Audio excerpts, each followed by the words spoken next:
So my name is Alysa Cruz, and I'm actually fortunate to be an alum from this very institution. Very happy that I got to come here. And my career path was a little interesting because I actually double majored in computer science and dietetics. So there's a nutrition person in the room, so I was happy to hear that person's here because she doesn't know how close she is to STEM. There's so much chemistry and biology and science in that field that they could be right here with us in this college. And so at that time, there wasn't a lot of intersection between the two of those degrees, and people used to ask me how they were similar. I found them both to be very science-oriented. And now today, we look at all the IT in the healthcare industry. And so it's been really fun for me to be part of a team that created new degree programs in health informatics. And so now the two degrees that I explored separately are beginning to come together and hopefully create wonderful new opportunities for our students and future graduates to get out into new different positions in the job field that weren't there before. So I'm looking forward to seeing all the great things that all of you as students do when you hit the career market, and maybe the future has something that is yet to unfold because of you stepping out into industry when you're done. So with that, can I begin at this table right here, and any faculty, staff, or industry people can introduce themselves. Maybe should I bring the mic around? We'll make sure that those who are soft-spoken can be heard well. Hi, my name is ELISA L Aharon. I'm on the panel tonight, so you'll see me multiple times. I am an alum in the Computer Information Technology major, and I currently work at Security and Financial as a developer.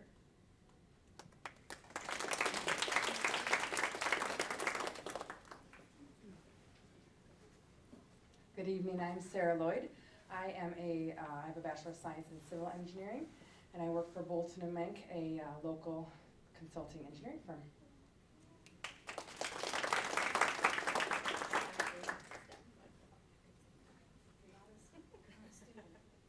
I wish I was still a student. No, just joking. I'm Celeste Voss. I also work at Bolton & Menk. I'm here to support Sarah. I'm not a civil engineering major, but I work in human resources, and so I'm out here looking to network with you all, and if we have any civil engineering majors, would love to chat. AKA, good time to start the job hunt. Good evening. I am not a student, but Aaron Budge. I'm the acting dean of the College of Science, Engineering, and Technology. Good associations with Bolton & Menk. I'm a civil engineer by background as well. Appreciate Alyssa being back. She's been an intimate part of our programs for several years in her capacity, both as a student and an alumnus now. So welcome all of you here. I anguished over Sarah having me giving some introductory remarks, and we figured we'd just do this as part of this discussion. So happy that you're all here, both students and those that are not students that will be introducing themselves. Appreciate your efforts and look forward to the evening. This is going to be a great event, so thank you for being here. Hi, I'm Jess Davis. I am a mathematics teacher in South St. Paul. I am a 2001 graduate of this institution, and my degree is actually in biology and my minor's in chemistry, so I made a career switch later on.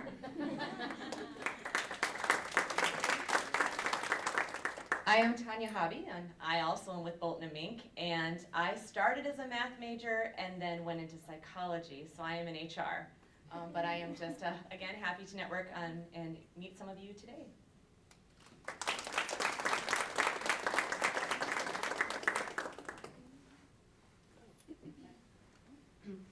Hi, my name is Glazer. I am also a graduate of Mankato, class of '87, long time ago. I have a degree in medical technology, and I worked in a hospital lab for 15 years. I went through a transition, and now I work in IT.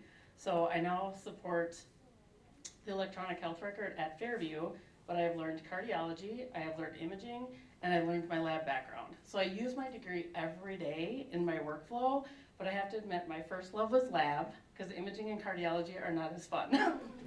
So that's my thing, but you can actually use your degree and just move multiple places. When I get bored, I like to learn something new, so do something fun. Hello, my name's Devlin Hagen. I'm an '89 grad with a computer science degree, and I have kind of stayed at one company my entire career so far. I've hit 30 years, but that's at a legacy Valspar, I like to call myself, and now at Sherwin-Williams.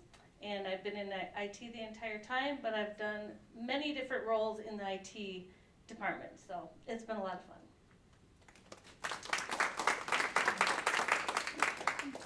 Hello everyone, my name is Rajee Burger. I am a faculty member in Computer Information Science Department. And why I'm here is to support this cause. I am a faculty advisor to DREAM, which has over 300 students in it. It's a student club focused on data science and artificial intelligence. And one of the focal areas for us to really see more women getting involved in STEM related fields. So this is close to my heart, and I'm glad that Sarah is taking this initiative and moving it forward. We would like to see more and more women doing great things in this field. And I do think medical imaging is cool because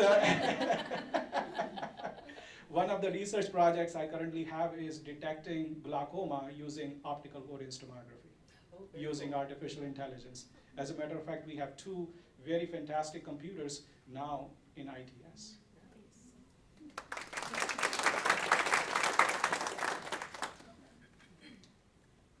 I'm Dee Malter, and I am a county commissioner for Waseca County. And I'm a guest here tonight.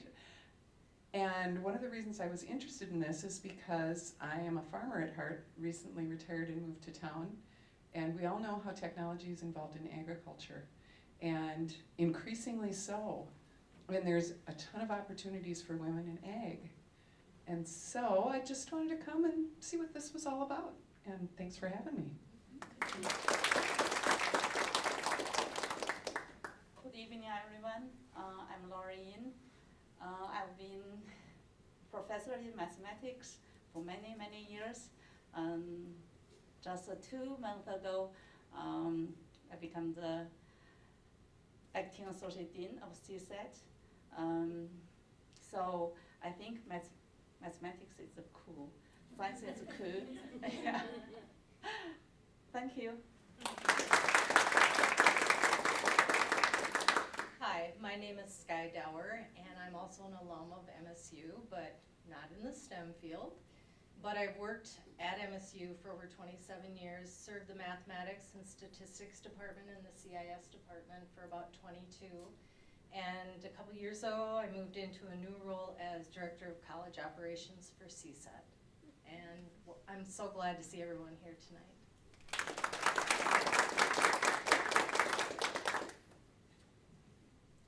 Hi, my name is Alysa Podgorski. I'm a recent MSU grad in biotechnology and Spanish. I currently work at Land O'Lakes as a near-infrared lab technologist, and I'm very happy to see as many faces that we have here, that this event is growing, and we're excited to speak with a lot of you.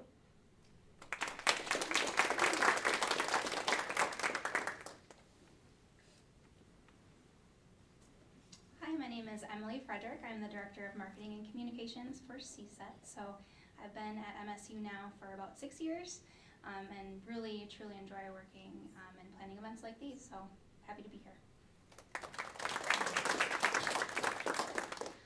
Ashley Heimer, I'm the Director of Development for the College of Science, Engineering, and Technology, and that is a good question, is what that actually means.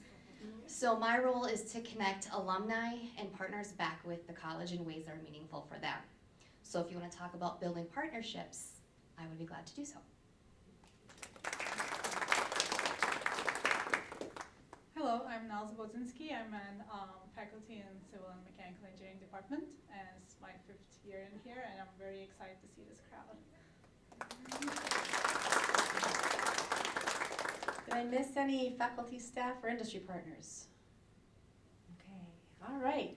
Well, I know I don't want to keep you too much longer from our dinner. It smells very good. And so we're going to begin by allowing our front tables to go so that our panelists have a chance to eat before they're called up to be panelists. So if our industry partners that are going to be panelists want to get at the head of the line, we'll let you start, and then maybe these 3 tables can begin for dinner. After that, we'll kind of just follow in the order as we head back, okay?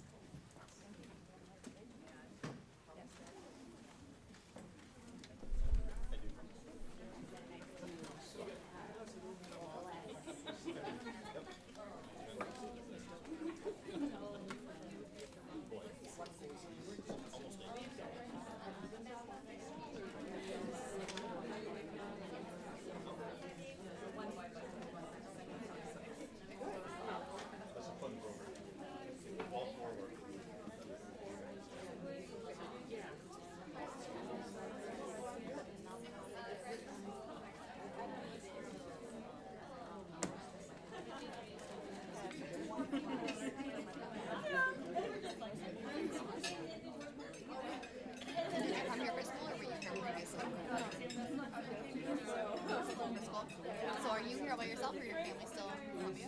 Oh, no. My sisters, they are there. Okay. And my cousin. You guys all live together? Okay, but not at the same time. Oh, okay. I want to thank everyone again for coming to this event. My name is Benazir, and I'm the section president for Society of Women Engineers. It's a student organization on campus, and we're partnering with the Women's Center to put this event on today. So I'll be moderating the panel for today. So if you all want to go on your phones or devices and go to pigeonhole.at, that's where you can submit the questions you have for our panelists. So now, welcome our panelists.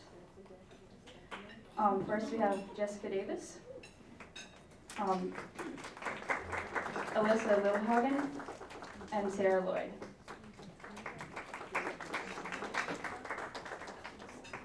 Jess Davis is a math teacher and advisor of the Black Pride organization and math team at South St. Paul Secondary School. In May of 2019, she was selected as Minnesota's Teacher of the Year by the state's 86,000 member statewide educator union. Jess holds a Bachelor's of Science in Human Biology with a minor in chemistry from Minnesota State University Mankato and a math teaching license and master's in teaching from Hamline University. That's Jess Davis. And Alyssa is the Associate Application Analyst from Secure and Financial. She's a spring 2018 graduate from MSU Mankato with a Bachelor in Science in Computer Information Technology and a minor in Technical Communication. She currently resides in White Bear Lake and works downtown St. Paul at Secure and Financial. Alyssa started at Secure as an application developer and after 1 year was promoted to Associate Application Analyst. She also serves as the board of directors for the Alumni Association. Her interests include softball, volleyball, and numerous events in the Twin Cities. And that's Alyssa. Sarah Lloyd is a principal engineer at Bolton & Mank. She's a product manager who began her engineering career in 1996. Her experience includes a variety of engineering tasks, including the preparation of preliminary engineering reports, financial design, plan and specification production, cost estimating, and construction management. She works on a variety of municipal, street, and utility infrastructure projects, including new construction and reconstruction. And Sarah serves as a primary contact for multiple cities and has managed all phases of municipal project development from conception through construction. Sarah.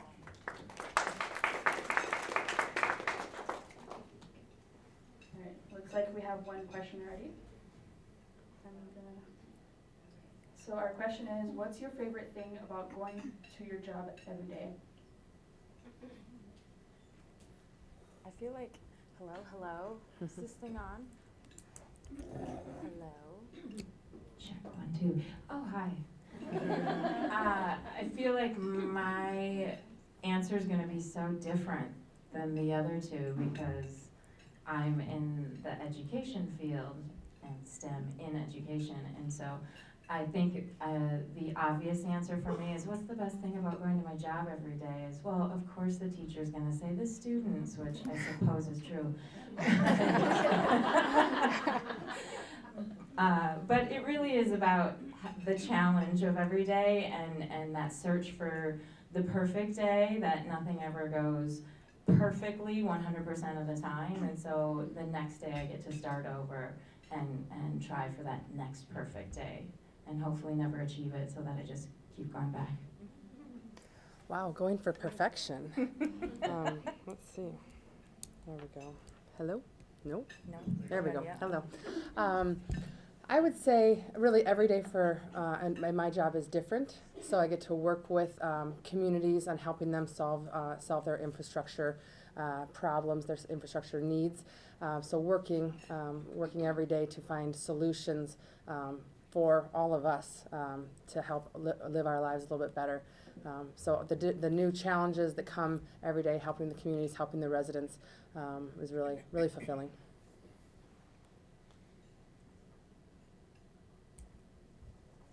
Wait a second. How about now? There we go. So I will have a weird answer. I actually love the commute. I love the cube walls. I love the meetings and working with my team. I don't know if you guys caught it, but my mom isn't here, so both my parents are IT.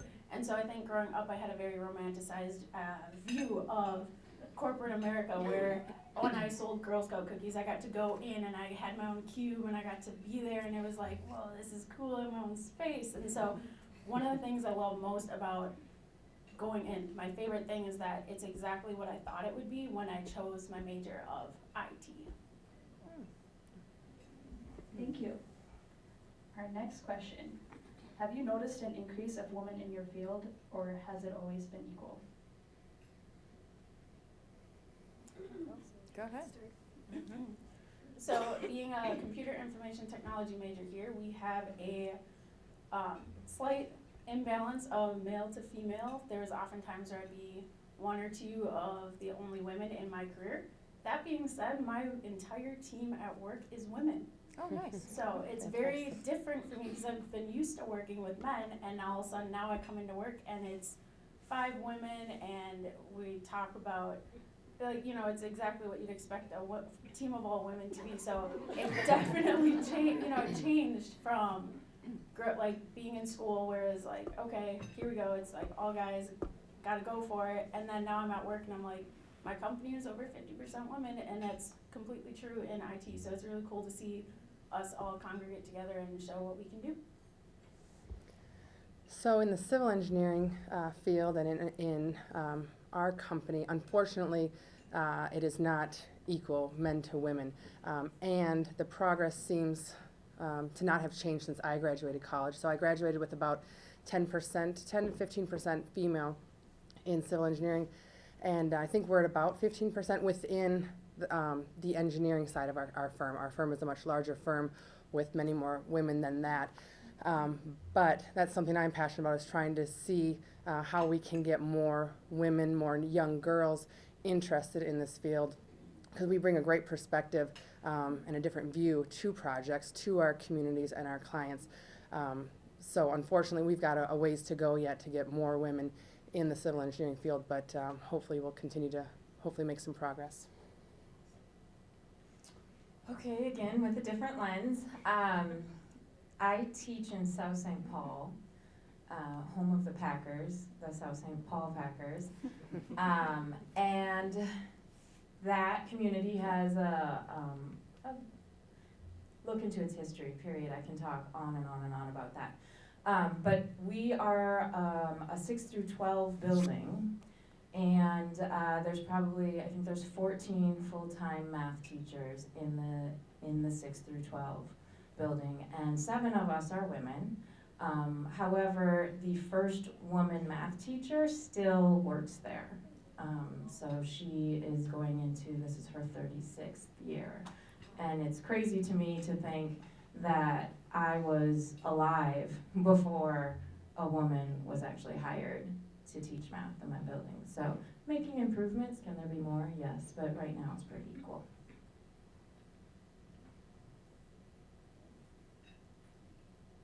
How did you choose your career? Because I ruled out what I didn't want to do.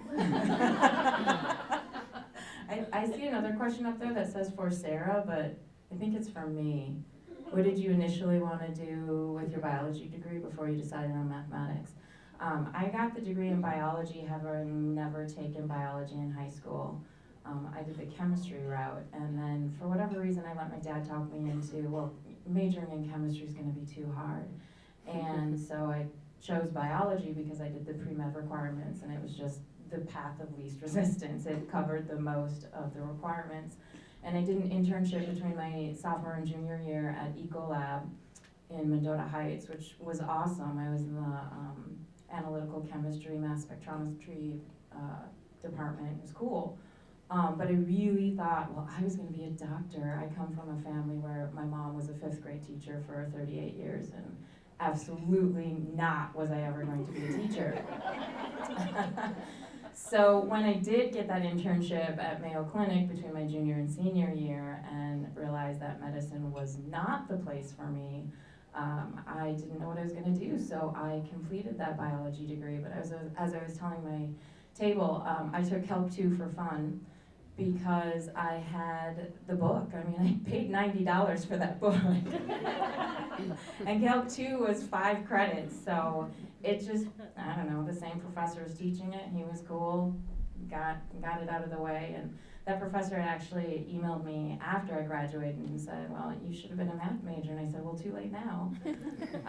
And so it was years later where I meandered back into the world of education. I realized that that was what I was good at, was navigating the system, and that there was a place for me to help people like me, people who looked like me.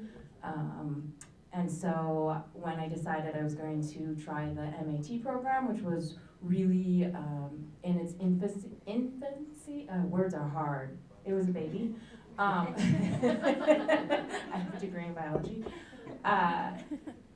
I decided that if I was gonna go back and pursue this, that I was gonna do something that I really liked doing. And what I liked about chemistry was stoichiometry and balancing equations. And so it was really the backbone of the sciences was the math, was what I wanted to do. So I did. So the question about always knowing this is what I wanted to do, it is something that I always wanted to do. I grew up with a father who was an engineer, so with Bolton and Menk too, so was something that I always strived to kind of follow in his footsteps. And so yeah, from a young age, I enjoyed the math and the sciences, so it was a kind of an obvious choice for me, and seeing the opportunities that there are for engineers in general, and then for female engineers, yes, it was always something that I was looking forward to doing. So I alluded to the fact that both my parents were in IT, so I think some of the table talk at dinner kind of rubbed off on me. Junior year of high school, I took web page design and fell in love with the coding aspect of it and how I could input something and it'd come out with something on the other side that was pretty. I could change it. If it was wrong, it told me. I always liked the black and white. I was never much into the English and reading where it was like, well, this paperclip symbolizes the meaning of life, and I'm like, how? So I have always liked the black and white input-output, and with IT, that was something I could do. If you type something wrong, it's gonna tell you, and it's not going to work. So I like that I get that immediate response of, okay, you need to fix something, and it's exactly what I thought it would be.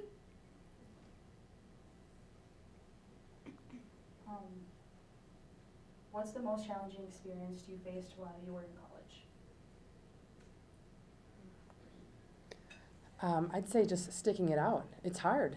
The classes are difficult. I think that there are a number of difficult classes that maybe don't apply. They certainly don't apply to my everyday work.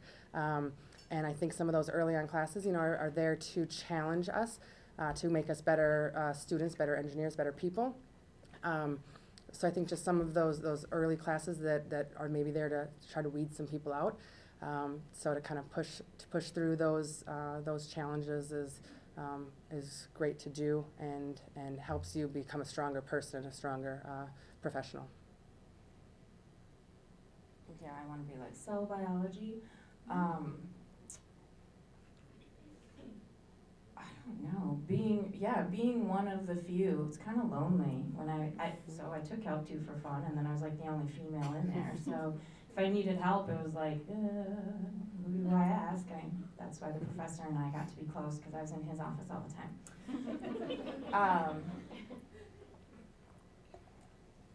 And then making the decision later on to finish my degree and knowing that I didn't plan on using it, that was probably the biggest challenge. I think that this question is probably my biggest Yeah, right? I had a thought, and then I kind of lost it. Oh, for all the IT majors in here, class 320 was my biggest struggle.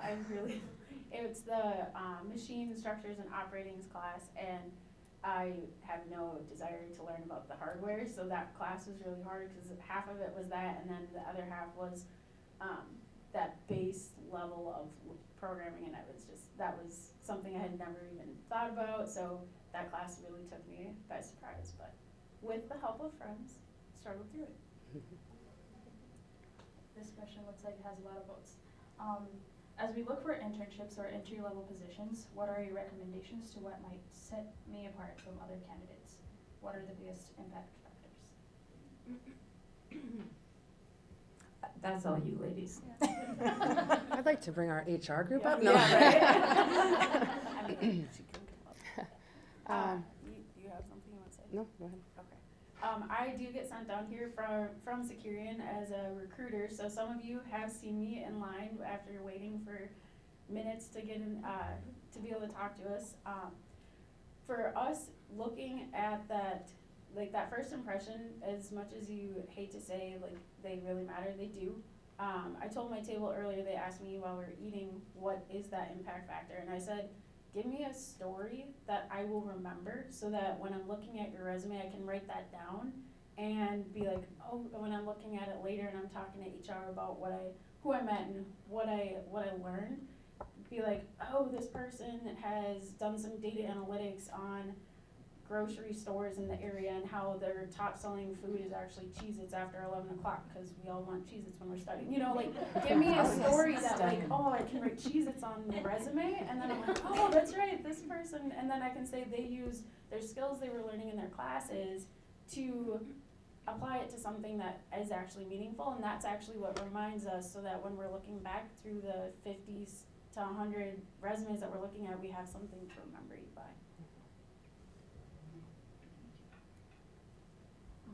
How do you manage the work pressure and family life? I think females need to contribute a lot for family. All right, I'll take this one to start. I have 3 babies at home, 4, 3, and 1. Oh my word. And I am a principal owner within our firm. Fortunately, our firm is very supportive of family life, and I think work-life balance is a load of crap, if you will. It's really work-life integration and finding the give and take. I have a very supportive partner at home who understands the work needs that I have, and then I have a very supportive work network that understands my family needs. So a lot of flexibility. And I don't take that for granted at all. I make every kid's doctor appointment for the most part. So having that flexibility is huge. And I think companies are doing a much better job of that, it seems. I hope that's the case kind of across the board. But companies are understanding that we need to find that integration. It isn't, we don't go to work and home is shut off. We don't go home and shut work off.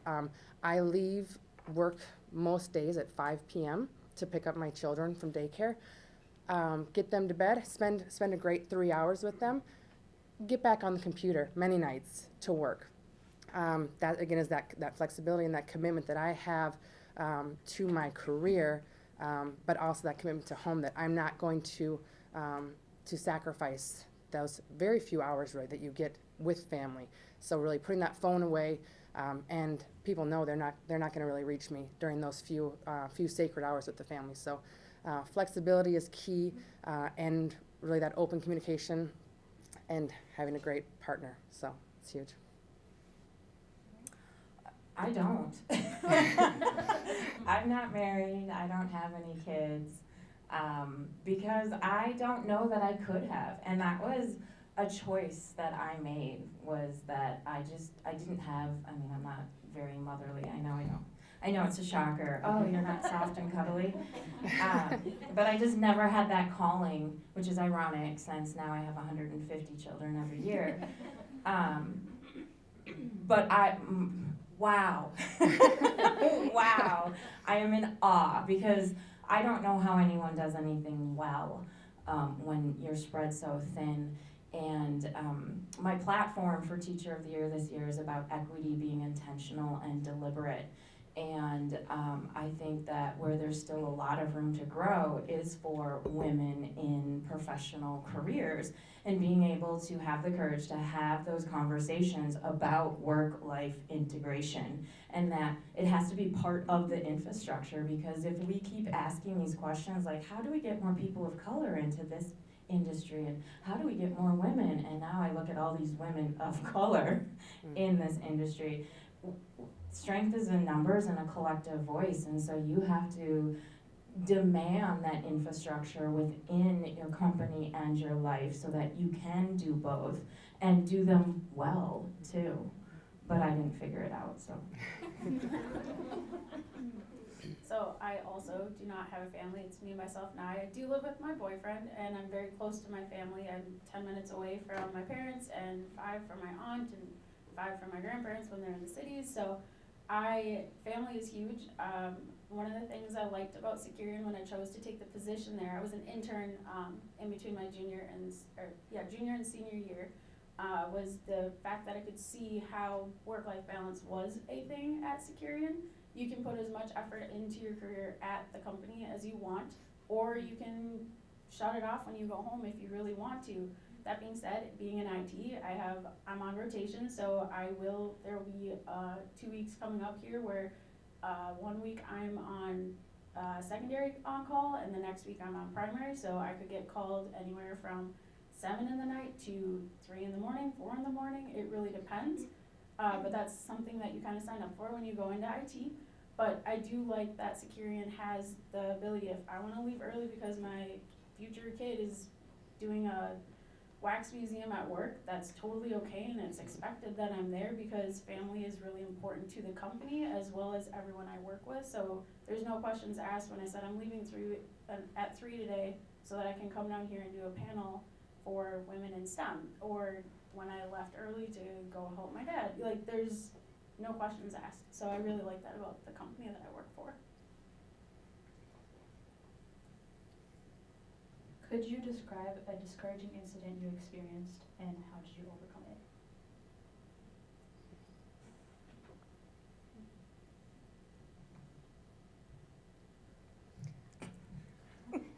How much time do we have?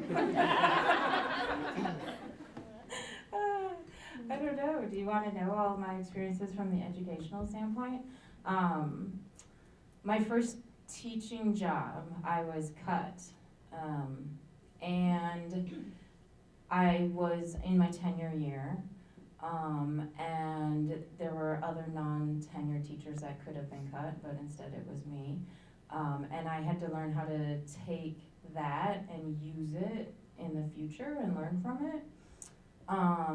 What I learned was I'm me and I'm just gonna keep being me, and so whatever it was that rubbed somebody the wrong way the first time around, now I'm teacher of the year, so it worked in my favor.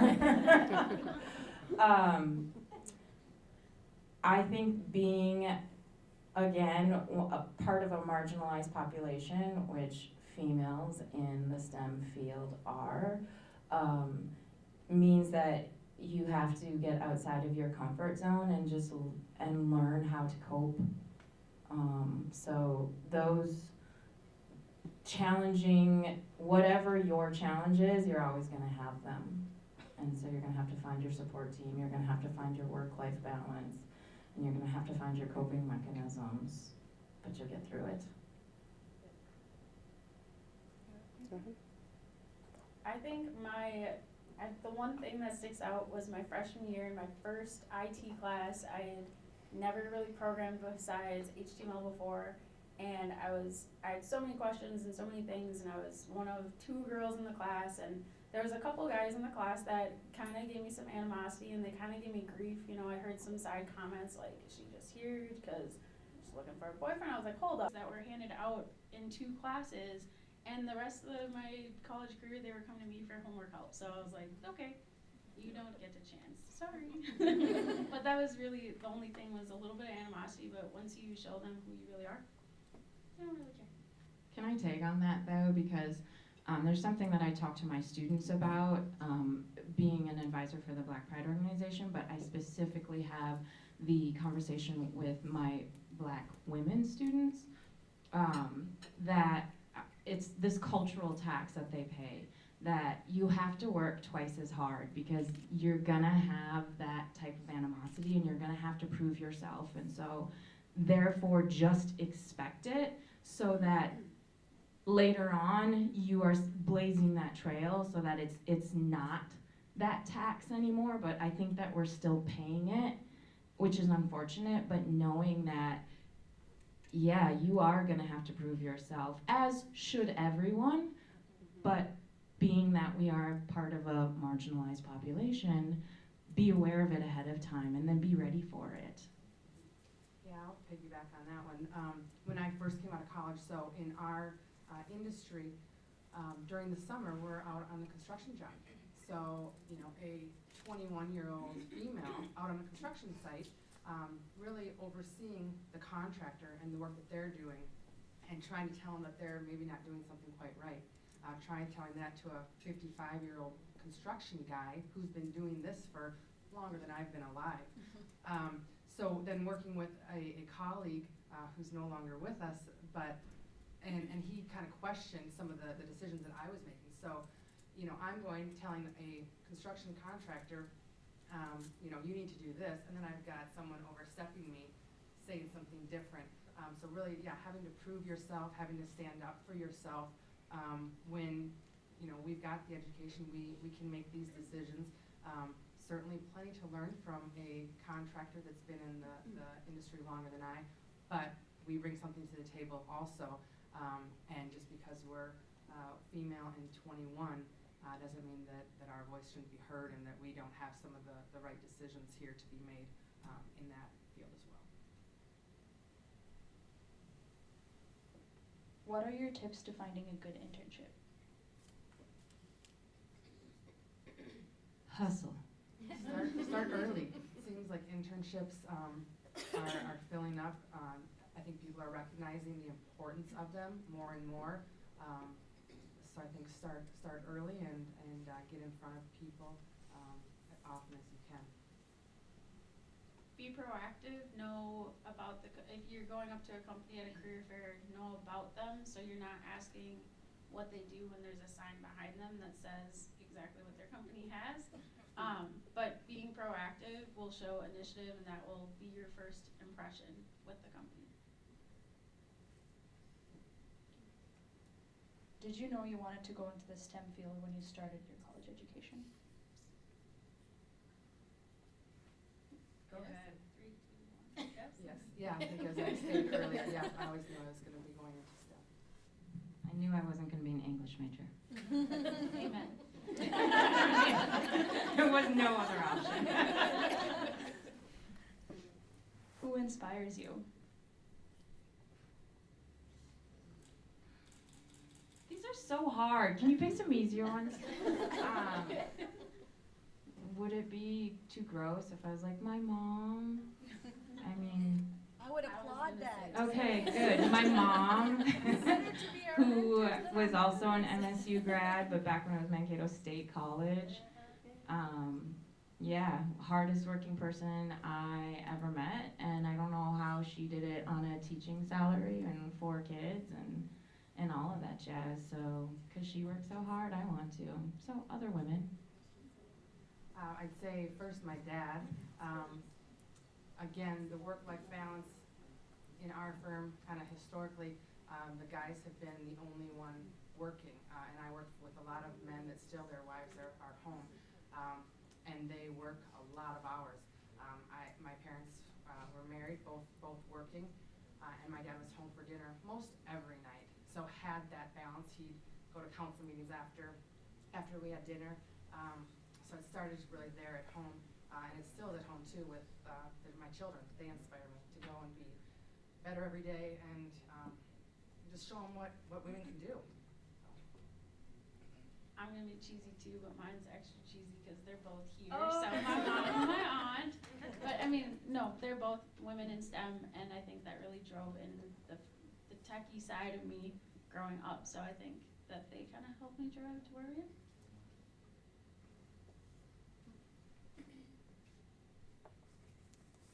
Alyssa, please tell us about the rubber duck method. All right, so I'm going to assume that came from Dr. Cruz.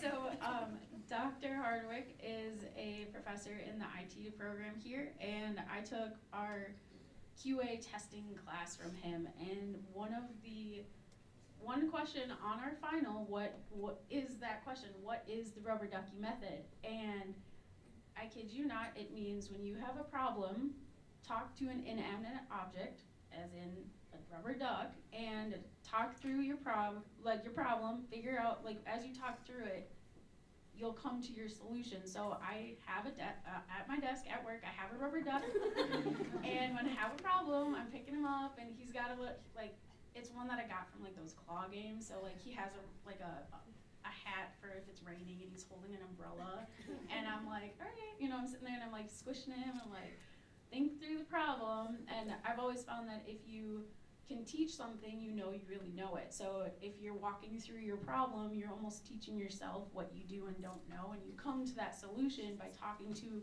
an inanimate object. So if you don't like ducks, get a monkey, a butterfly, penguin, get something that you can talk to, and it could be someone who doesn't know. So like in college, most of my friends were elementary education majors, so I'd start talking through my syntax and my code, and they're looking at me like, you are crazy.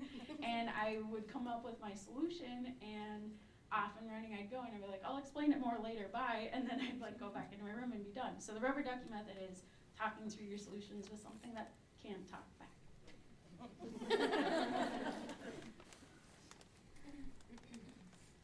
What is something you wish you had been told while you were going through college?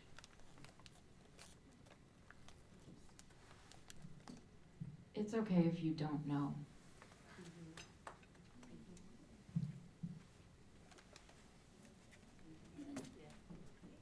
College has a lot more fun time than real life. You go, well, I mean, in college you can choose that you want your first class to be at noon, and then for work you have to get up, and maybe you have a stand up every morning at 8 a.m. My alarm goes off at 5:50 every morning, and there's a wide range of when I actually get out of bed. Sometimes it's 6:50, sometimes it's 6:30. The goal is 6:30. I sneezed it, 4 times. This morning, I think I was so amped to come down here that 5:50 rolled around, and I was like, whoop, here we go. I tried to sneeze it once, couldn't happen. So I made it to my desk by 7:15, and then you have to plan for the commute. And if you park away, then you have to add the 15-minute walk. And then you're like, oh, I was here 15 minutes ago, but now it's 8 now. And then it's like, the hardest part is that 8-9 hours of your day is solely committed to work, and you get home and you're so exhausted for that first summer that you're like, what just happened? It was summer and now it's fall, and there's football on. But I think the hardest thing is literally getting used to being busy 9 hours a day and coming home and needing groceries and laundry, and people need this and people need that, and you're driving to Mankato and you're going back, and it's like, oh my gosh, that's the hardest part. That is the hardest part that you don't expect. And you have to pay for sporting events and activities. Here you get it free. Now I have to pay for it. It's way better here. Just saying. Yeah, I can just enjoy the entire college experience. I was a college athlete, so I had a number of different things pulling me, both athletics and a difficult class schedule and major. So I wish I could have probably had a little bit better balance with the fun piece of it too. So I just say, while your studies are certainly very important, to make sure you have some social pieces as well to have that great college experience. What sport did you play? Basketball. Nice. What techniques have you used to move up the career ladder?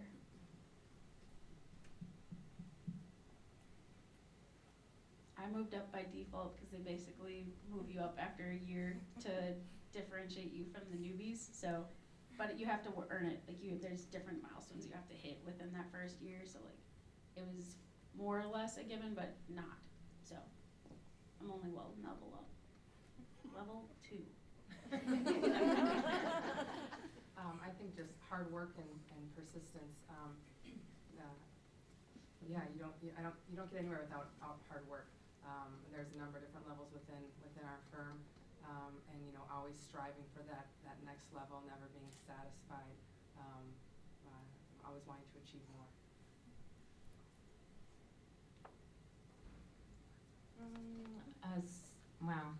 Teaching's a little different. I'd have to go back and get different licensure to move up, and I don't know if principal would be a move up. Not something I'm interested in. But to get more responsibility and recognition, not that I went into teaching for, the awards and all the fame. It was for the vow of poverty. No. Saying yes to opportunities helped expose me to find a different avenue of how can education be more than just teaching math. I actually spend very little time talking about math, and especially now that I get to do the circuits and people hand me mics and I get to talk. This is the first time in my reign of Teacher of the Year that I've actually talked about math, because math is the vehicle that I use to teach skills that will be used beyond high school. I mean, I tell my students all the time, nobody's gonna run up to you on the street and be like, quick, solve this quadratic equation. I mean, it just won't happen. But my follow-up questions of, how do you know it's a quadratic? And now, what methods do you have to solve it? You will be asked for the rest of your life, how do you know? And why? Those are skills that you will always use, and so math is the medium to be your best critical thinker. But if you don't ever say yes or explore what's out there, then you just pigeonhole yourself into one thing.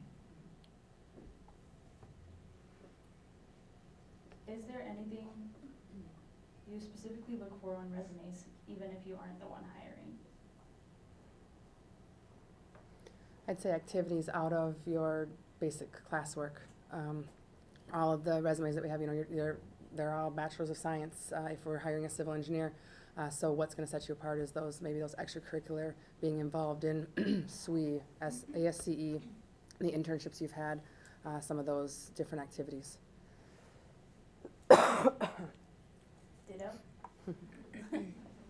I don't hire nobody, so. I guess the only other thing I'd add is like a clean layout. You don't want it to be jumbled, keep it one-sided, make it easy to read so that it's not a struggle, because if it's a struggle, you have 50 more underneath it that you gotta read, so you have to time box yourself. How many interviews did you have to go through to land your first job? As a woman in STEM, one. Let's be real. Yeah, not very many. Yeah, ditto. I guess I had a few more just because I did it a little different, I guess. My job came through my internship, so when looking for an internship, I interviewed at 4 different companies after doing the career fair. So at the career fair, I probably talked to 10 to 20, I don't know how many, that was a while ago. Talked to that many, so those are like, kind of like your phone interviews that you might get. And then, so the 4 interviews that I did in person, some of them came after phone interviews. So Securian specific, I did a phone interview, then they decided to bring me up to the cities. So then I had a 4-hour interview where I did a little game, which was kind of what sold me on the company because I wanted to keep playing it, even though I don't get to play it anymore. I talked to someone in training, I talked to a senior manager, and then they sent me to lunch with someone who's actually an alum from Mankato. So that was my interview process with them, and then they called me, got the offer, accepted, did the internship, and then after the internship, midway through September of my senior year, I got a call during my 8 a.m. Friday class, and I knew it was them calling because they started the call-in process on Thursday, and they cut it off at Larson. Being Lillehagen, it was logical that I would be next, so I didn't sleep at all that night. Got the call, and I'm sitting there like, do I leave class or do I take the call? And I decided not to, but got the offer there and then accepted. So I guess in total, 2 interviews, and an internship, and a call.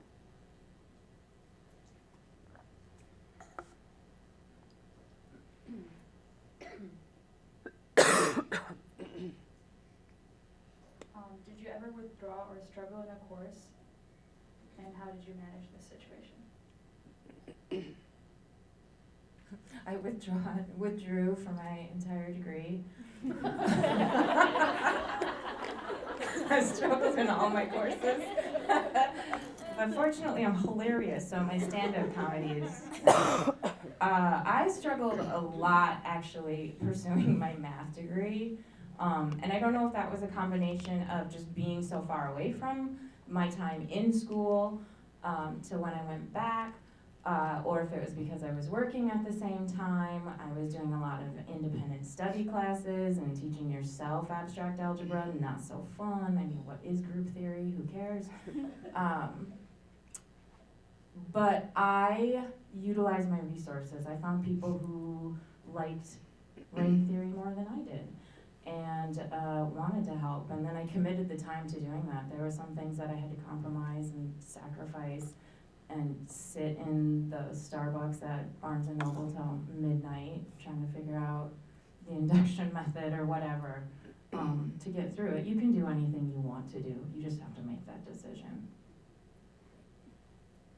Yeah, I would say certainly struggled in some courses. I think working with your fellow classmates to get through some problems, and then talking with your instructors and your advisors to work through issues. Never withdrew, struggled as much as anyone learning a new subject that's completely, utterly new, brand new. Well, I guess nothing that really sticks out in particular for me. I'm struggling, but never withdrew from a class.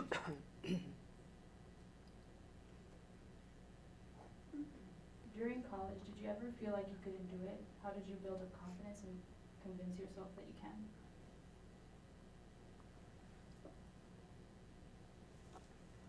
I was really involved. I wasn't just a student. And in fact, I did a keynote this morning, and I'm afraid I'm gonna hear about it because I talked all about my advisor from here and how he dragged me, like not in a good way, on my performance in the biology department and the challenge that it was. But really, he was really influential to me, some of the things that he said and how he motivated me. But what was impactful, one of the things that was impactful about my relationship with my advisor here was that he hadn't ever gone to a football game until my senior year here, and in our biology cohort, there were several football players, there were several band geeks. I happened to be the homecoming queen that year, and so he came back to class and saw us as like completely different people, and that sticks with me because now I, as a teacher, try to remember that my students aren't just, well, why aren't you doing your math homework? I mean, my class is obviously the most important, but to remember that they're people outside of my classroom, and it was who I was in addition to being a science person that helped round out who I am as a human being, and so I was involved. Is Impact still here? Yeah, okay, so I was involved. I worked with the Impact, I worked in the Intercultural Student Center, I was part of the governing RA board thing. You know, I tried to do college. Like, it was a reset on high school, and I mean, I was an awkward science person, and so I was like, I'm not gonna be awkward in college, and I still was, but I was less unapologetic about it, and tried to be more than just my degree. So I think mine comes to the balance, again, with athletics. Most of my teammates were PE majors, nothing against PE majors, but their classwork is very different than a engineering classwork.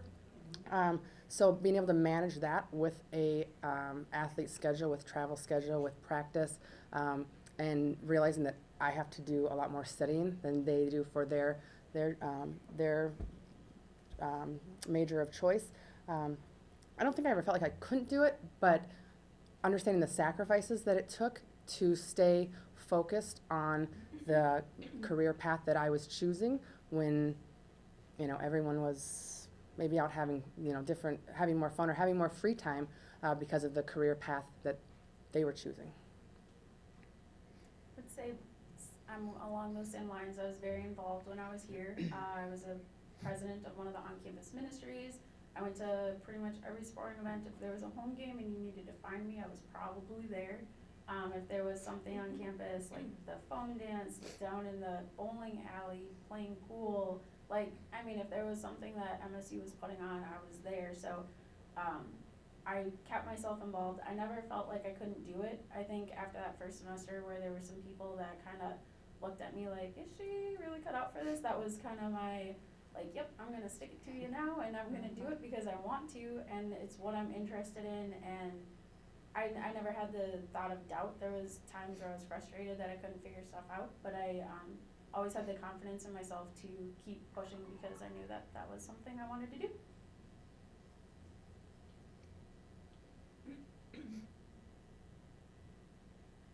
Any podcasts, articles, motivational videos, or books you recommend for women in STEM?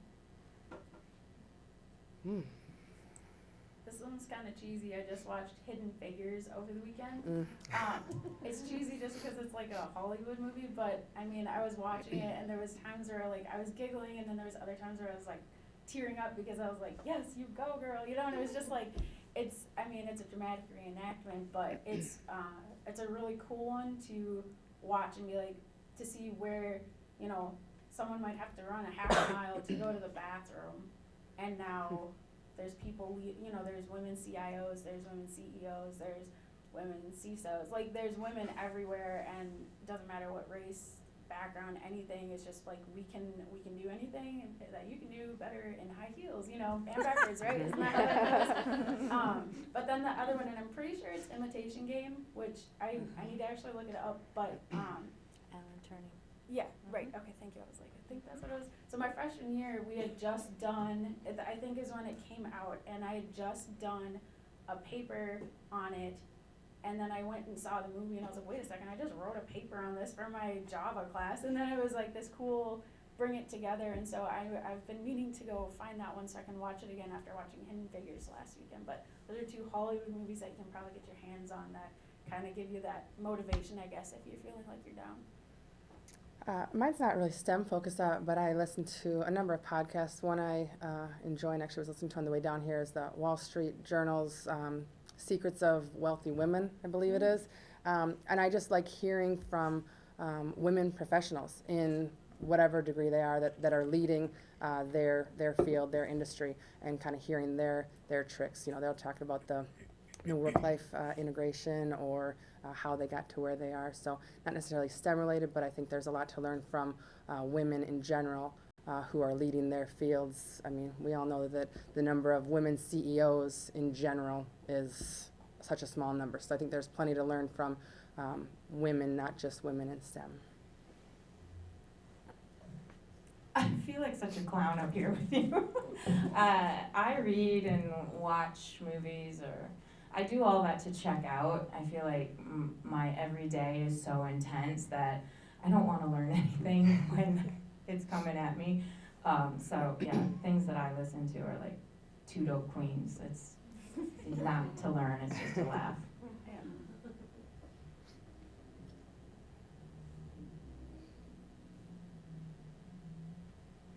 Did you ever have an awe moment after you found your career that made you realize you chose the right path?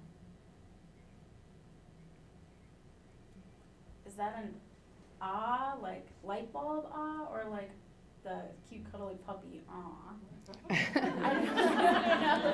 You are so binary. It's one or the other. It changes the answer a little. Oh, okay. Go the path you want. Answer both of them. I want to know now.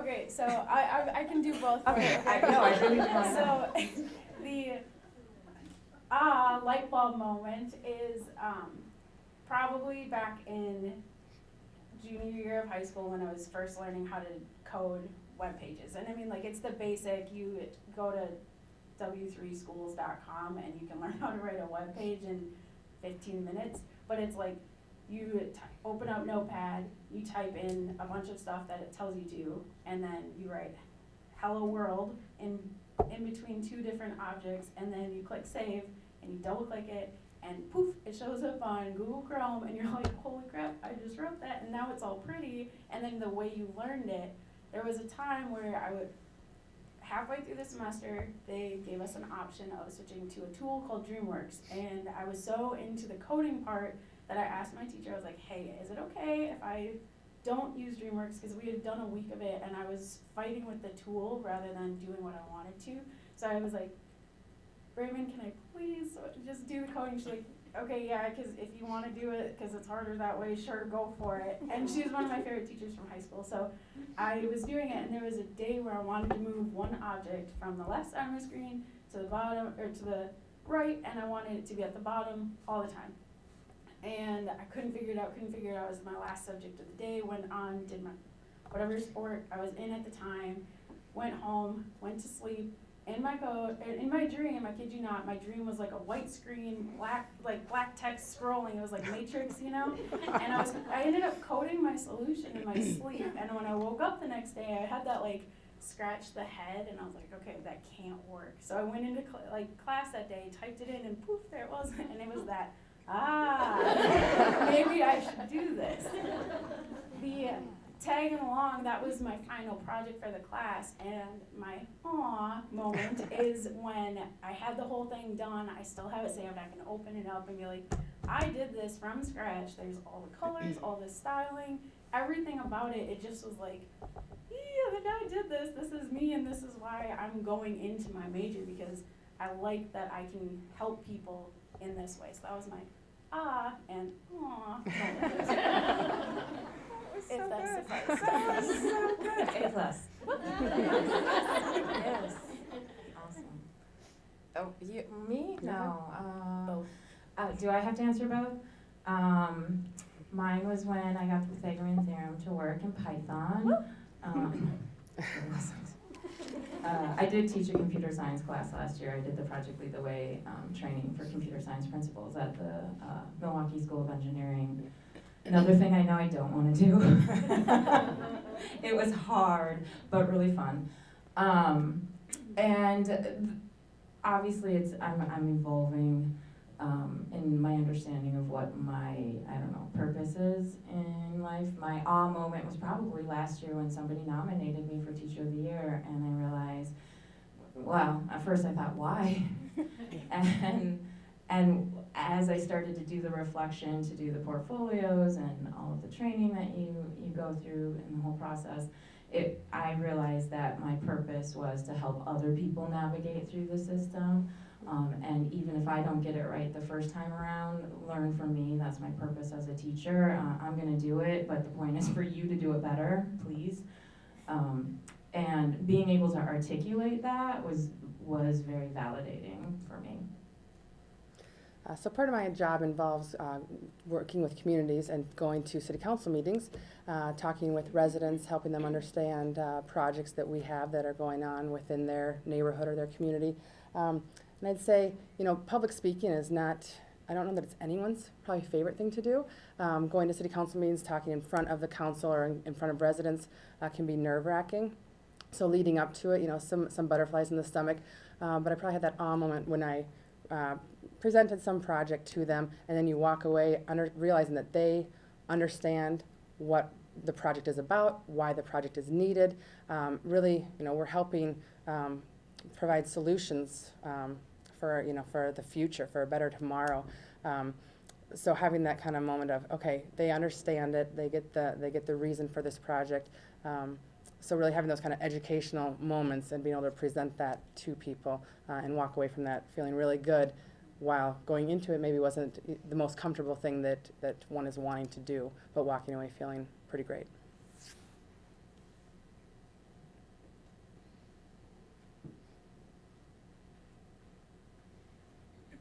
How do you stay up to date in your field? Actually, I want to know that for you all too. Just knowing what's coming at you in computer science, because I couldn't keep up. For teachers, our license lapses every 5 years, and so we have to do continuing ed credits, and we're always in professional development. I had to ask God for the professional development for my school today so that I could go do the professional development for other teachers for MEA. So we're always being professionally developed. Yeah, and similar for engineering, we've got a licensure program which renews every 2 or 4 years. So we need to do professional development hours. We've got a couple of great conferences, local conferences up in the Twin Cities with organizations that we belong to, so we do our education through that to kind of keep up to date on the newest techniques, the newest trends that are coming. One of the big things that has been really coming along the last maybe handful of years is trenchless technology, so learning how we can do projects better, easier, without tearing into a roadway. So there's always new technologies that are coming that we need to keep up to date with, and our professional organizations do a great job of helping with those education pieces. I don't think you can really stay up to date in the IT world. I mean, what you thought you knew 10 minutes ago, someone came up with something new now. So for me right now, it's not so much staying up to date with the industry. For me, most of my learning focus is my business function. So I work in the annuity area, which is a retirement vessel. Most people don't need to know it until you're about 50, so keep that in your back pocket. But so learning what an annuity is and learning about my business function and the systems that I'm supporting is what my main focus is right now. That being said, Securian has an in-house training and development team that offers classes all year round, and we can go out to conferences. And I mean, if you find something that you have a passion about, you can talk to people and probably get your way there. So mostly conferences and signing up for classes.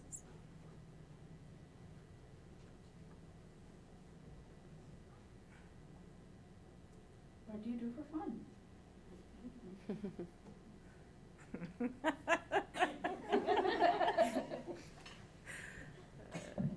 So give a good answer. No, I was just like, everything to my head was so not appropriate. I went to Mankato State, what do you think? I don't know if I have fun anymore. I'm just kidding. I have conversations, I meet new people. I hang out with my firefighter, AKA my boyfriend. It feels weird at 40 to be like, my boyfriend. I read, I bike a lot. I live in South Minneapolis, and my mother is also an avid biker, so I just veg out whenever I can, which is not very often. You throw out the first pitch of the Twins game. Oh, I did do that. Are you stalking me? I was there. Oh, awesome.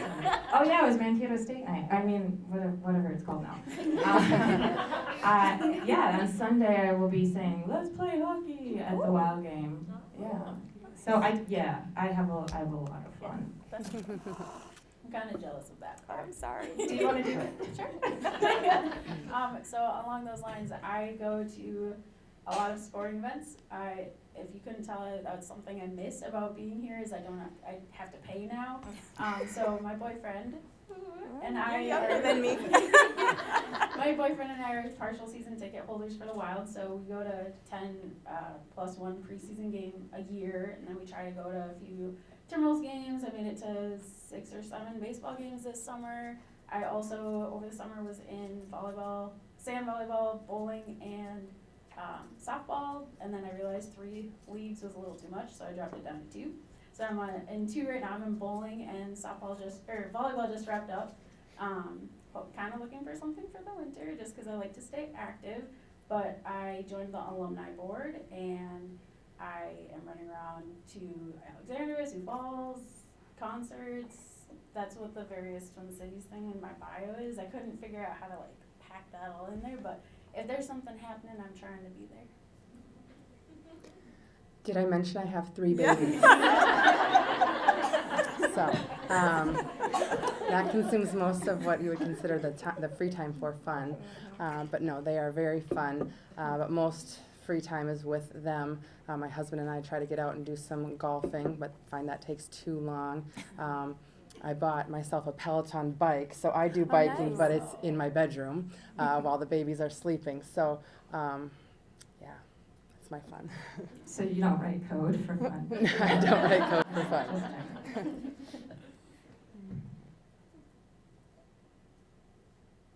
Yeah, I think we're out of time, so that will be our last question. Thank you very much for all the panelists. That was amazing.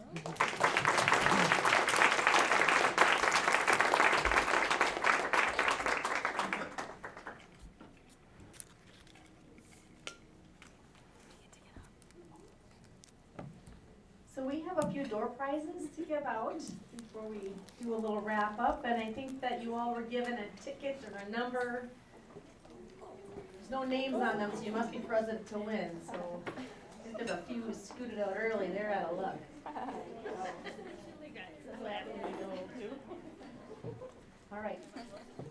All right, so the first number we have is 735047.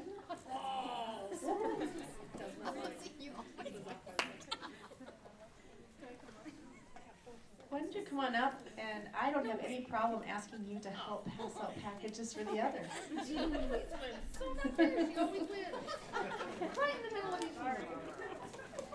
735063.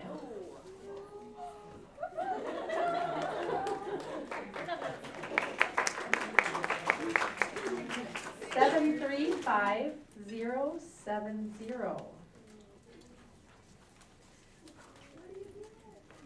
Not here. Last two digits were 70. I have a hunch the beginnings are just the anticipation part and all the same. 735050.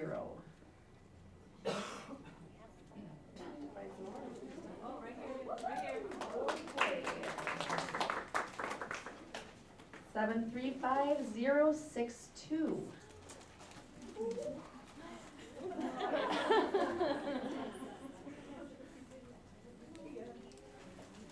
735049.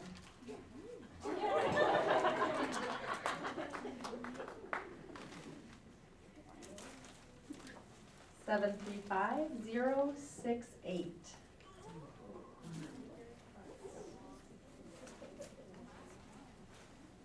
And we have one more to go. 735039.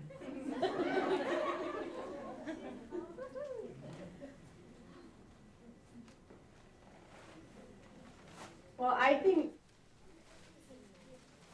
I think I enjoyed that panel thoroughly. I just think what a variety of talent and personalities and experience. So I'm just delighted that the three of you took your time to come down and visit us. And I just was really appreciating some wonderful themes of, you know, determination through both your education and your career, and the resilience you had when obstacles were in your path. And you know, I heard the word hard work a few times, but it was always done with a smile. So I really like that there's like joy in hard work among our panelists, and I think often in STEM we have that. And I'm not ashamed one bit to mention moms as being our inspiration. I mean, what a better place. And you know, it made me think back to my own mom, and so I'll tell a little story. You know, getting out of college, you don't have a lot of money, right? But you still want to have a little bit of fun. So I came across one time we were garage sailing, and I found a foosball table. My mom had her little, I don't know, Ford or something or other with a trunk. I mean, small car, not a big car, small car. And so I bought this foosball table for like $20 and took it out to her car, and I'm like, Mom, this is not gonna work, I'm gonna go get a truck. She's like, Sarah, we are physics women. We will figure this out. And lo and behold, she whips out this fanny pack, and we got that thing attached to the trunk, and it got to my place. So, but you know, those things, right? We are physics women. We will figure this out. That determination and that inspiration of whether it be a mom or a dad or a sister, brother, aunt, uncle, best friend, you know, some person who was a mentor down the road or in our school or career. That's who helped to get us here, and I hope that's what we're all becoming, because we can help the next generation, that friend who's struggling in class, that peer or that colleague, to figure it out. And we can do it with joy in the work that we're facing. So I just want to really thank all of you for being here tonight. One last special thank you. Anyone who helped to plan this evening, could you stand up or step forward, since I've got two of them standing already? Sky, I know you were helping too. Come on, a little bit. Well, thank you all so very much. Yeah, thank you very, very much. You'll see at the very top of this that there's a little link. We shortened up the big long URL that Qualtrics gave us into Bitly. It says Mavs Network after that slash. So if you wouldn't mind jumping on there with your phones, there's just a handful of questions to give us a little feedback about tonight. And then there's an open comment box at the end. So if you wouldn't mind, putting a few words down, but if you have ideas or topics or things for the future, we'd love to hear them from when we plan again. So now we're really not totally done. Now is just the end of the formal part. We still have time. We have time in this room. And we'd like to encourage you all to network, reach out, meet someone new, talk to one of those industry folks or faculty, ask them questions. Some of the ones that were up there we didn't get to. Now's your chance to go find out those answers. So thank you all and have a wonderful evening.